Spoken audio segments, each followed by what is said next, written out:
الحمد لله رب العالمين بارئ الخلائق أجمعين والصلاة والسلام والتحية والإكرام على الرسول المسدد والمصطفى الأمجد حبيبنا وحبيب إله العالمين أبي الزهراء محمد اللهم صل على محمد وآل محمد وعلى آله الطيبين الطاهرين المعصومين الذين ذهب الله عنهم الرجس وطهرهم تطهيرا.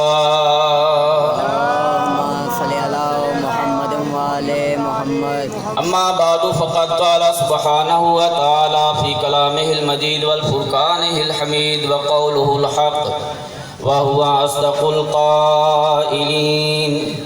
بسم الله الرحمن الرحيم. قل لا أسألكم عليه أجرا إلا المودة في القربى صلوات. اللهم صل على محمد وآل محمد. محبت فرمائیے گا، مل کے بآواز بلند ان نعروں کا جواب دیجیے گا. نعرہ تکبیر. اللہ اکبر. بآواز بلند ان نعروں کا جواب دیجیے گا، چونکہ یہ نعرے کوئی عام نعرے نہیں. یہ نعرہ میرے مولا نے ہر میدان میں لگایا، جنگ احد و بدر و حنین میں لگایا، جنگ خیبر میں علی مولا مشکل کشا نے لگایا. ان نعروں کا جواب پوری قوت و طاقت کے ساتھ دیجیے گا. نعرہ تکبیر. اپنا دل و جان نعرہ، اپنا عقیدہ و ایمان نعرہ، مل کے بآواز بلند نعرہ رسالت یا رسول اللہ. نعرہ رسالت یا رسول اللہ. اپنا محبوب نعرہ، دلوں کی دھڑکن نعرہ، والدین کے خون کی شرافت کی گواہی نعرہ، والدین کے خون کی طہارت کی گواہی نعرہ. مل کے اب کوئی زبان خاموش نہ رہے، اپنے ہاتھوں کو بلند کرتے ہوئے بآواز بلند نعرہ حیدری حیدری. عزیزان محترم، نجم افندی نے ہم سب کے عقیدوں کی ترجمانی کرتے ہوئے یہ چند مصرے کہے ہیں. اگر طبیعتیں ساتھ ہیں تو میں عرض کرتا چلوں. نجم افندی صاحب کہتے ہیں، تولا سے عبادت کا برم رکھتا ہوں، تولا سے عبادت کا برم رکھتا ہوں میں، تولا سے عبادت، تولا یعنی ولایت آل محمد، تولا سے عبادت کا برم رکھتا ہوں. درد دل سوز جگر دیدہ نم رکھتا ہوں، یا میں دیدہ نم رکھتا ہوں. قوت قلب کے لیے ذکر خدا سے پہلے یا علی کہہ کے مصلی پہ قدم رکھتا ہوں. واہ واہ واہ واہ واہ. مل کے درود بھیجیے گا خاندان آل محمد پہ. اللهم صل على محمد وآل محمد. میرے انتہائی واجب الاحترام سامعین گرامی قدر، یقیناً گرمی ہے، گرمی کا عالم بھی ہے، اور تیرا اور میرا معصوم امام ارشاد فرماتا ہے کہ افضل العبادت ہی احمدھا، کہ سب سے بہترین اور افضل ترین اگر عبادت کوئی ہے وہ ہے کہ جس میں تمہیں دشواری زیادہ اٹھانی پڑے. گرمی ہے، گرمی کے عالم میں ذکر حسین صفحہ اعضاء میں آئے ہو، یہ بہت بڑی عبادت کر رہے ہو. میں چند رائز اپنے مخصوص وقت کے اندر ہی آپ تمام احباب کی ولائی و عزائی سماعتوں کی نظر کرنا چاہوں گا. آپ کی سماعتوں کی نظر میں نے قرآن کریم کی آیت مجیدہ پڑھنے کا شرف حاصل کیا. عزیزان محترم، فتح مکہ کے بعد صحابہ کرام نے ایک میٹنگ کی. بڑی توجہ فرمائیے گا. صحابہ باپا نے ایک میٹنگ کی، مسجد نبوی میں اکٹھے ہوئے اور ایک ایجنڈا طے پایا کہ رسول خدا نے بڑی محنت کی ہے. حبیب کبریا نے 23 سال کے عرصے میں بہت زیادہ زحمات اٹھائیں. حبیب کبریا نے ہمیں دین اسلام سکھایا. ہم مشرک تھے، ہمیں موحد بنایا. ہم مشرک تھے، ہمیں موحد بنایا. ہم جاہل عرب تھے، ہمیں علم والا بنا دیا. ہم بے دین تھے، ہمیں دیندار بنا دیا. رسول معظم نے بہت زیادہ محنت کی ہے. ہم میں سے اگر کسی کے ہاں کوئی بیٹی ہوا کرتی تھی تو ہم میں سے عرب والے چہرہ چھپایا کرتے تھے.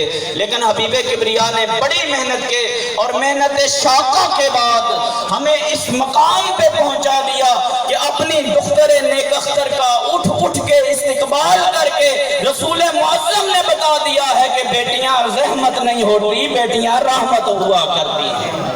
بیٹیاں رحمت ہوا کرتی ہیں. بڑی محنت کی، بڑی مشقتیں اٹھائیں، اب ہمارا فرض بنتا ہے کہ ہم اپنے حبیب کو کار رسالت کا کچھ اجر دیتے ہوئے نظر آئیں، اجر رسالت ادا کریں۔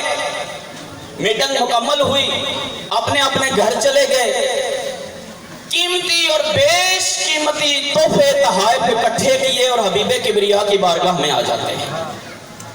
سرکار نبی رحمت، آپ نے بہت زیادہ محنت کی، بہت زیادہ مشقت کی، بہت محنت کے بعد آپ نے دین اسلام کو ہم تک پہنچایا۔ ہم آئے ہیں آپ کی بارگاہ میں تاکہ ہم اجر رسالت ادا کریں۔ بڑی توجہ چاہوں گا، اجر رسالت ادا کریں۔ حبیب کبریا ارشاد فرمانے لگے کہ میں کوئی تمہارا کام تو کر نہیں رہا تھا کہ تم سے اجر کا مطالبہ کروں۔ ارشاد فرمایا مجھ سے کم درجے والے انبیاء جب ان کی امتیں آ کے ان سے کہا کرتی تھی نا کہ اے نبی پیغمبر ہم آپ کو اجر دینا چاہتے ہیں، تو وہ اس دور کے نبی جو مجھ سے کم درجے کے نبی تھے وہ کہا کرتے تھے ان اجری الا علی اللہ، ہمارا اجر تو اللہ کے پاس محفوظ ہے۔ میں مصطفیٰ کیسے اجر مانگوں؟ میں مصطفیٰ کیسے اجر مانگوں؟ نہیں مولا کچھ تو اجر ہونا چاہیے، آقا کچھ تو اجر ہونا چاہیے۔ حبیب کبریا نے ارشاد فرمایا انی ما سألتکم من اجر الا من شاء اتخذ الی ربہ سبیلا۔ آئے ہو میری بارگاہ میں، اجر دینا چاہتے ہو تو سن لو، پھر میرا اجر یہ ہے کہ تم اللہ کے رستے کے راہی بنتے ہوئے نظر آؤ، رحمان کے بندے بن جاؤ، میرا اجر ادا ہو جائے گا۔ نہیں مولا کچھ اجر ہونا چاہیے، آقا کچھ تو اجر ہونا چاہیے۔ ارشاد فرمایا انی ما سألتکم من اجر الا فہو لکم، میں تم میں سے جو کچھ بھی اجر رسالت اگر مانگوں گا وہ اپنے فائدے کے لیے نہیں مانگوں گا، وہ تمہارے فائدے کے لیے ہوگا، جس کا نتیجہ حبیب کبریا در حقیقت یہ بتا دینا چاہتے ہیں کہ جو اجر میں مانگ رہا ہوں نا، یا جو اجر میں تم سے مانگوں گا اس کا فائدہ میری ذات کو نہیں ہوگا، میرے علی کو نہیں ہوگا، میری فاطمہ کو نہیں ہوگا، میرے حسن و حسین کو نہیں ہوگا۔ میں جو اجر مانگوں گا اس کا فائدہ تمہارا ہے، تمہارے لیے وہ اجر مانگ رہا ہوں۔ مطلب کیا؟ حبیب کبریا نے ایسا عظیم الشان اجر مانگ کے یہ ساری دنیا والوں کو پیغام دے دیا کہ اے دنیا والو، یہ پنجتن پاک کی محبت تمہارے فائدے کے لیے ہے۔ اگر ساری کائنات مل کے آل محمد کو چھوڑ دے، آل محمد کا جاتا کچھ نہیں، اگر یہ ہستیاں کسی سے منہ موڑ لیں اس کا رہتا کچھ نہیں، اس کا رہتا کچھ نہیں۔ میں جو اجر مانگوں گا۔ اب حبیب کبریا خاموش ہوئے، جو دل میں تھا کہ میں اپنی آل کی محبت مانگوں، میں اپنی آل کی مودت مانگوں، لیکن اس اعتراض کی وجہ سے کہ کوئی کہہ سکتا ہے کہ اگر حبیب کبریا اپنی آل کا اجر مانگتے ہیں تو یہ کنبہ پروری شمار ہوگا، اس لیے خاموش ہوئے۔ جو رحمان مرضیاں جاننے والی ذات تھی، دل کی کیفیت کو جانا، وحی الہی کی ڈوری ہلی، آواز آئی قل، اے حبیب انہیں کہہ دو۔ اب اپنی زبان سے نہیں کہہ رہا، کہلوایا جا رہا ہے، قل لا اسألکم علیہ اجرا الا المودۃ فی القربى۔ اے دنیا والو، اگر کچھ دینا ہی ہے تو میں محمد مصطفیٰ تم سے میں اور کچھ نہیں مانگتا، میرے اجر رسالت کے طور پہ میری مودت، میری آل کے ساتھ محبت کرنا ہے، میری آل کے ساتھ محبت کرنا ہے۔ یہ مودت آل محمد، یہ محبت آل محمد، یہ ولایت آل محمد کوئی عام نیکی نہیں، یہ ہر کسی کو نصیب ہی نہیں ہوتی۔ تیرا اور میرا معصوم امام علی مولا حیدر کرار، علی حیدر کرار لنگر زمین و آسمان، مولا متقیان علی حیدر کرار یہ جملہ ارشاد فرماتے ہیں کہ مجھے پاک پیغمبر نے یہ جملہ ارشاد فرمایا تھا کہ یا علی، ہر بندہ تجھ سے محبت کر ہی نہیں سکتا، محب کا طاہر الولادہ، علی ابن ابی طالب آپ کا محب ہوگا ہی وہ جس کی ولادت پاکیزہ ہوگی، طاہر ولادت، جس کی ولادت پاکیزہ وہ تیرا محب ہو سکتا ہے، ہر بندہ تیرا محب ہو ہی نہیں سکتا۔ تجھ سے محبت کرنے والا وہ ہوگا جس کی ولادت پاکیزہ ہوگا، طاہر الولادت ہوگا۔ مولا اس محبت، اس ولایت، اس مودت کی عظمت کیا ہے؟ اس محبت، اس ولایت کی عظمت کیا ہے؟ اب یہ مسئلہ شیعہ سنی کا مسئلہ نہیں، عالم کائنات کو قرآن میں قُلْ لَا أَسْأَلُكُمْ عَلَيْهِ أَجْرًا إِلَّا الْمَوَدَّةَ فِي الْقُرْبَى کی آیت سے یہ سمجھ لینا چاہیے کہ یہ شیعہ یا سنی کا مسئلہ نہیں، محبت آل محمد اسلام کا مسئلہ ہے۔ اسلام کے بہت بڑے امام شافعی رحمۃ اللہ تعالیٰ علیہ نے آل محمد کی محبت و عقیدت سے سرشار ہوتے ہوئے چند جملے کہے ہیں۔ ارشاد فرمایا یا اہل بیت النبوہ حبکم فرض من اللہ فانزلہ کفا بالقدر العظیم فانہ من لم یصلی علیکم لصلاۃ لہ۔ امام شافعی نے یہ جملے ارشاد فرماتے ہیں اہل بیت عصمت و طہارت، آپ کی قدر، آپ کی منزلت، آپ کا مقام بہت زیادہ ہے، آپ کی عظمت کے لیے اتنا کافی ہے کہ آپ کی محبت کو اللہ نے قرآن میں فرض قرار دیا ہے۔ اور ساری عظمتیں ایک طرف، امام شافعی رحمۃ اللہ تعالیٰ علیہ کہتے ہیں ساری عظمتیں ایک طرف، لیکن اہل بیت عصمت و طہارت آپ کی عظمت کے لیے اتنا ہی کافی ہے کہ کوئی شخص بوضو ہو کے، رغب قبلہ ہو کے نماز پروردگار ادا کر رہا ہو، لیکن اگر وہ آپ پہ درود نہیں پڑے گا اس کی نماز ہی قابل قبول نہیں ہے۔ نعرہ حیدری، اس کی نماز قابل قبول نہیں ہے۔ امام شافعی نے یہ جملہ کہا کہ نماز اہل بیت عصمت و طہارت کی عبادت، محبت فرض ہے۔ میں ایک چھوٹا سا ادنا سا طالب علم ہونے کی حیثیت سے عرض کروں گا، امام شافعی رحمۃ اللہ تعالیٰ علیہ میں تھوڑا سا اختلاف کروں گا۔ آپ نے محبت آل محمد کو فرض قرار دیا ہے، آپ نے آل محمد کی محبت کو فرض قرار دیا ہے، لیکن قرآن کو اگر دیکھا جائے تو قرآن آل محمد کی محبت کو اجر قرار دے رہا ہے۔ بڑی توجہ چاہوں گا، اجر قرار دے رہا ہے۔ عزیزان محترم، اجر اور فرض میں تھوڑا سا فرق ہوا کرتا ہے، اجر اور ہوتا ہے، فرض اور ہوتا ہے۔ فرض کیا ہے؟ جب تک اس فرض کے معنی کا سمجھ نہیں آئے گا اس وقت ہم اجر کے مطلب کو نہیں سمجھ سکیں گے۔ اجر کسے کہتے ہیں اور فرض کسے کہتے ہیں؟ عزیزان محترم، فرض کے لیے چند شرائط ہونا ضروری ہوتی ہیں، فرض کے لیے چند شرطیں ہیں۔ سب سے پہلی فرض کی شرط یہ ہے کہ الفرض مشروط بالاوقات، کہ فرض وقت کے ساتھ مشروط ہوتا ہے۔ نماز ظہر ہر وقت بندہ نہیں پڑھ سکتا، آپ پہلے ہی چوپ ہیں اور نماز کا نام آئے تو بندہ اور چوپ ہو جاتا ہے۔ مل کے ایک مرتبہ بآواز بلند صلوات بھیجیے گا۔ صلی اللہ محمد وعلى محمد۔ محترم سامعین، الفرض مشروط بالاوقات، فرض خاص ہوتا ہے زمانے کے ساتھ، جب وقت معین نہیں آئے گا فرض ادا ہی نہیں ہو سکتا۔ اور پھر ارشاد فرمایا الفرض مشروط بالاستطاعت، فرض خاص ہے استطاعت کے ساتھ، جب بندہ مستطیع نہیں ہوگا حج واجب ہی نہیں ہو سکتی، جب بندے کے پاس مال و دولت نہیں ہوگا اس وقت تک حج فرض نہیں، جب بندہ صاحب نصاب نہیں اس وقت تک اس کے اوپر زکوٰۃ نہیں۔ یہ تیرا اور میرا معصوم امام ارشاد فرما رہا ہے۔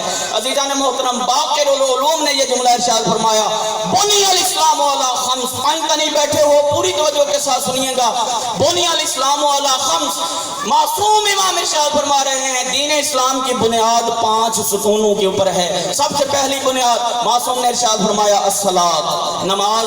دین اسلام کی حسین ترین بلڈنگ کے لیے سب سے پہلا ستون ہے وہ نماز ہے۔ پھر ارشاد فرمایا دین اسلام کی حسین ترین بلڈنگ کے لیے دوسرا ستون الصوم، روزہ۔ پھر ارشاد فرمایا الحج، پھر ارشاد فرمایا الزکوٰۃ، پھر ارشاد فرمایا والولایۃ اہل البیت، ہم آل محمد کی محبت و ولایت وہ 5واں ستون ہے جو اسلام کی بلڈنگ کو سہارا دے رہا ہے، جو اسلام کی بلڈنگ کو سہارا دے رہا ہے۔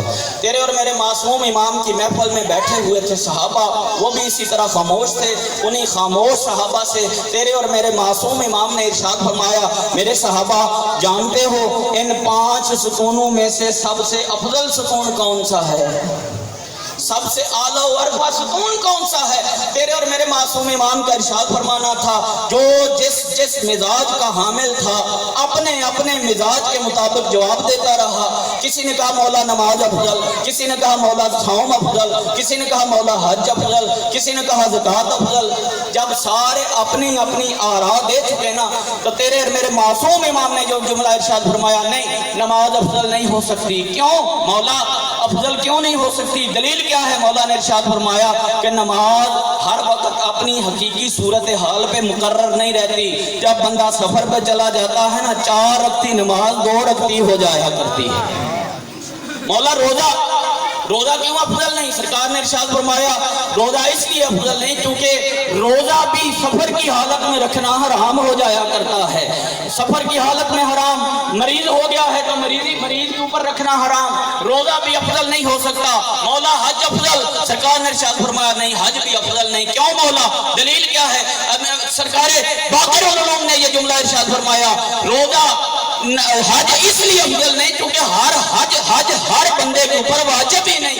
ہر حج واجب ہے فقط اس بندے کے اوپر جو بندہ صاحب استطاعت ہے، جس کے پاس مال و دولت دنیا موجود ہے. سرکار زکوٰۃ افضل، ارشاد فرمایا نہیں زکوٰۃ افضل نہیں ہو سکتی. کیوں مولا؟ دلیل کیا ہے؟ تیرے اور میرے معصوم امام نے ارشاد فرمایا دلیل یہ ہے کہ زکوٰۃ بھی ہر بندے کے اوپر فرض نہیں، زکوٰۃ بھی ہر بندے کے اوپر واجب نہیں. کیوں مولا؟ اس لیے کیونکہ زکوٰۃ فقط اور فقط اس بندے کے اوپر واجب ہے جو صاحب نصاب ہے. جس کا نصاب پورا نہیں اس کے اوپر زکوٰۃ واجب ہی نہیں. اب میں آخری جملے کہہ رہا ہوں. تیرے اور میرے معصوم امام نے ارشاد فرمایا کہ پھر ان تمام ستونوں میں سے افضل ترین اگر کوئی ستون ہو سکتا ہے وہ ہم آل محمد کی ولایت ہے. مولا دلیل کیا ہے؟ تیرے اور میرے معصوم امام نے ارشاد فرمایا اس لیے افضل ہے کیونکہ اگر کوئی بچہ ہے تو ہماری محبت اس کے اوپر واجب، اگر کوئی جوان ہے تو اس کے اوپر واجب، اگر کوئی بوڑھا ہے تو اس کے اوپر واجب. حد ہو گئی. معصوم نے ارشاد فرمایا زمین کے تحت و سرا میں ہے اس کے اوپر واجب، آسمان کی فضاؤں میں ہے اس کے اوپر واجب.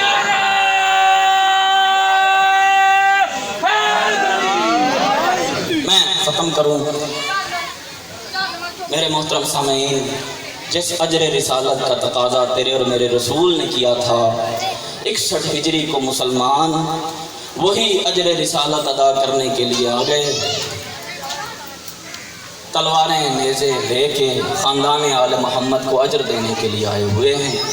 میں اسی بات کو بڑھاتا ہوں جسے قبلہ ارشاد فرما رہے تھے. تاریخ دانوں نے لکھا ہے کہ جب ہر بندہ شہادت کی اجازت طلب کرنے کے لیے آتا تھا نا تو مولا پسو پیش کرتے تھے. آخری بات ہے، پوری توجہ کے ساتھ سنیے گا. پسو پیش کرتے تھے، جانے کے لیے بہانے دیتے تھے کہ نہ جا، تیرا جانا، تو ابھی جوان ہے، تیری زندگی ابھی پڑی ہوئی ہے، نہ جا. لیکن شبیہ پیغمبر شہزادہ علی اکبر جب آئے ہیں نا اجازت طلب کرنے کے لیے تو تیرے اور میرے امام نے اجازت دینے میں ایک لمحہ برابر بھی وقت نہیں لگایا. علی اکبر جاتا ہے چلا جا، اپنے ہاتھ سے امامہ رکھا، اپنے ہاتھ سے ابا کو زیب تن فرمایا، دادا علی مرتضیٰ کی تلوار کو پکڑایا، عزاداران سید الشہداء اپنے ہاتھوں سے سینے فرس کے اوپر سوار کیا اور رو کے یہی جملہ ارشاد فرمایا اللہم اشہد علی ہؤلاء القوم. اے پروردگارہ اس قوم کے اوپر گواہ رہنا. اب میں اپنے اس جوان کو بھیج رہا ہوں جو تیرے رسول کا سب سے زیادہ مشابہ ہے. کننا نشتاق لزیارت رسول اللہ، جب کبھی ہمیں رسول کی زیارت کا شوق ہوا کرتا تھا نا تو ہم علی اکبر کی زیارت کیا کرتے تھے. علی اکبر چلا جا. علی اکبر میدان کہرات کی طرف جا رہے تھے، عجیب کام کیا. عزاداران سید الشہداء آخری جملہ اور طالب دعا، عجیب کام کیا تیرے اور میرے مولا امام نے. مولا امام علی اکبر جا رہے تھے اور پیچھے پیچھے بھاگنا شروع کر دیا. ایک قدم پہ جا کے علی اکبر نے دیکھا میرے بابا پیچھے پیچھے آ رہے ہیں. رو کے کہا بابا موت کی اجازت بھی دیتے ہو پھر پیچھے کیوں آتے ہو؟ اور رو کے جملہ کہا اے علی اکبر میں دیکھتا، اے علی اکبر تیرا تجھ جیسا جوان بیٹا ہوتا اور تو مجھ جیسا ضعیف ہوتا، میں پھر دیکھتا تو کیسے اپنے جوان بیٹے کو موت کے لیے بھیجتا. عزاداروں گئے علی اکبر اور خوب جہاد کیا.